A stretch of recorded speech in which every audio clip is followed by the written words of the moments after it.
মনির ৩৬ ছুঁই ছুঁই কোমরের দিকে সন্ধিৎসু দৃষ্টিতে তাকিয়েছিলেন পঞ্চানন্দ তালুকদার। জিজ্ঞাসা করলেন, পারবে?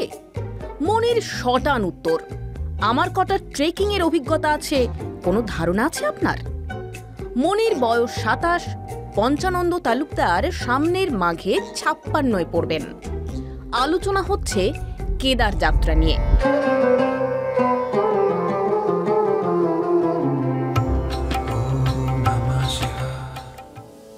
এমনিতে পঞ্চানন্দ তালুকদার গোড়া বৈষ্ণব, নিত্য গোপাল সেবা করেন। এবার প্ল্যান করেছেন কেদার যাবেন। কেদারনাথ নিয়ে গল্প পুরাণ নেহাত কম নেই। কেদারখণ্ড অঞ্চলের অধিপতি ভোলানাথ, তাই তার নাম কেদারনাথ। মহাভারতের কাহিনীতেও নাকি উল্লেখ আছে এই কেদারনাথের। ২০১৩ বিপর্যয়ের আগে গৌরীকুণ্ড থেকে ১৪ কিলোমিটার পথ চড়াই পথে ট্রেকিং করে মন্দিরে যেতে হতো।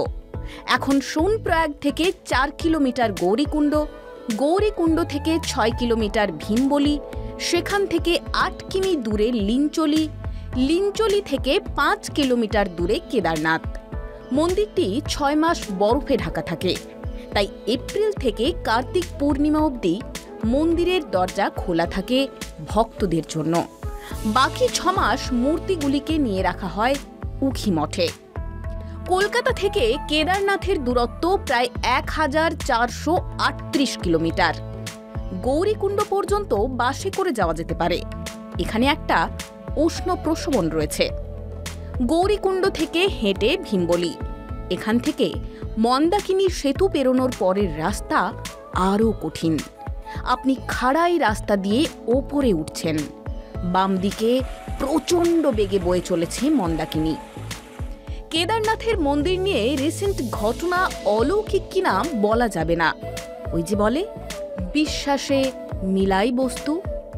প্রবল জলপ্রবাহের মুখে কেদারনাথের মন্দির, ধ্বংস হতেও পারত, কিন্তু বিশাল একটা শিলা পথ রোধ করে জলপ্রবাহের। কি বলবেন একে? প্রকৃতির খামখেয়াল নাকি দেবতার লীলা? আপাতত উত্তেজনায় ফুটছে দুই অসমবয়সী বন্ধু। ভোরবেলায় কেদার যাত্রার প্র্যাকটিসের জন্য ওভারব্রিজে সিঁড়ি দিয়ে ওঠানামা করছে মনিরা। পঞ্চানন্দবাবু মাঝে মধ্যেই চেঁচিয়ে উঠছেন, যাবে যদি যাক প্রাণ। মনি হাঁপাতে হাঁপাতে পঞ্চানন্দবাবুকে দেখে বলছে, ডিসগাস্টিং। Calcutta television network.